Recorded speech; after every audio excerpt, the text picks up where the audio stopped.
continue around putting our wooden rim on until we finish up with this shape here. And that's all held together with no glue, no nails, just good tight wood jointing. But before we can put it out, take it out on the road and use it, we need to put a big iron ring around the outside. And it used to be the last part of making the wheel, and it used to call it dressing the wheel or attiring the wheel. So the tyre's got to be a really, really tight fit around the outside. So we have to accurately work out how much iron we need to go around the outside of this circle. You all know how to work out the circumference of a circle, don't you? We get the diameter, we multiply by pi, but it was a bit tricky and it's hard to measure that far, and the bakery does a better pie anyway. So instead of doing it that way, we use this little tool here. We call it a traveller. We just choose a starting point, we put a start mark there, and then we travel around the outside, and we count the number of revolutions that our traveller's making. We go all the way around. It's best to do it on the flat like that. Travel around, get back to where you started, you put another mark on there with an F for finish. You'll then get your very, very, very long piece of iron. We'll put our start mark at the start, and we travel along in the same direction that we travelled around the outside of the wheel, counting the number of revolutions that we make until eventually we get to our finish mark. When we get there, we'll mark the metal. We won't cut it just yet, because we're going to get this straight piece, and we have to bend it into a big curve. So we have to make an allowance for the curvature of the metal. We have to make an allowance for the weld when we weld the loose ends together. We have to make an allowance for any little spaces there might be along the way. So here, some compression to here.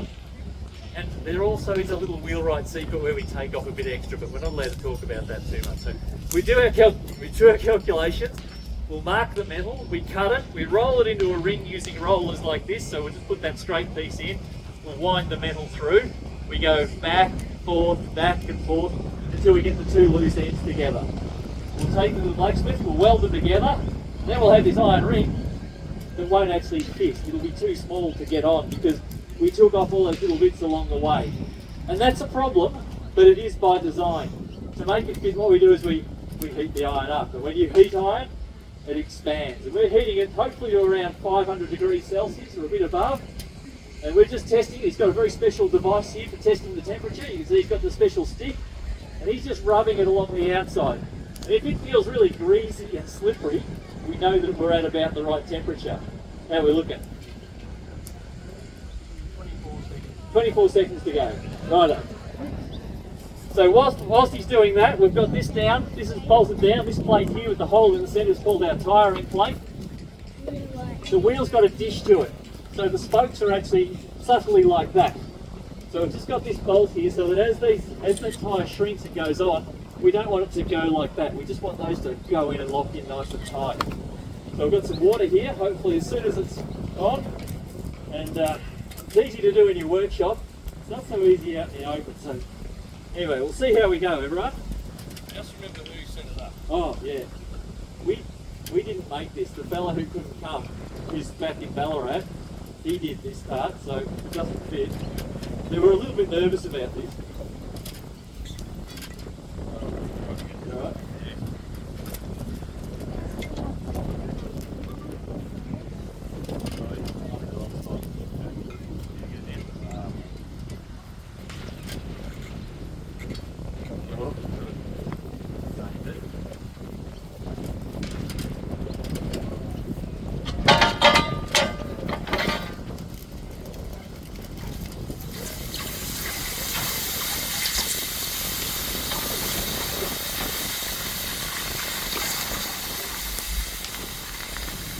And if you watch carefully, you might actually see some of the joints slowly closing up.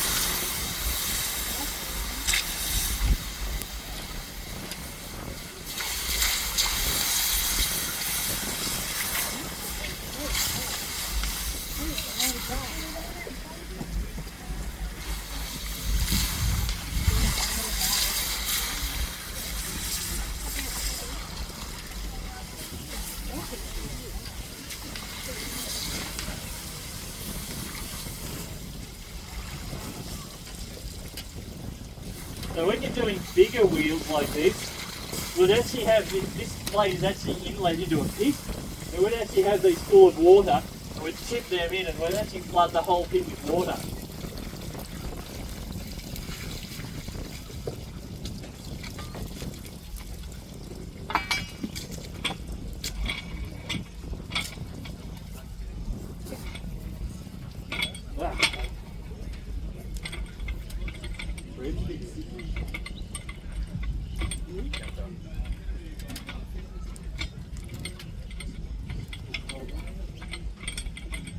Building the tension here.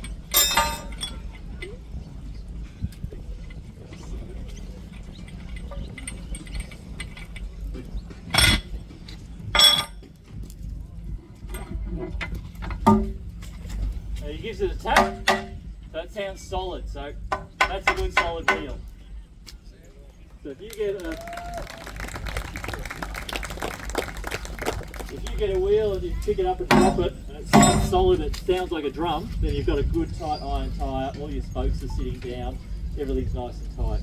So if you do everything properly, you've got good selection of timbers, you've got nice tight jointing, nice tight iron rings, and you've painted everything to stabilise the moisture content of your timbers, you get many good years service out of your wooden wheels and iron tyres. That's the end of the demonstration. It has been the abridged version of how to make a wooden wheel, so if we've skipped over something that you need to know more about, we're happy to hang around and try and answer those questions for you. But the rest of you are all free to go and enjoy the rest of your day at the Lost Trades Fair. Thank you very much.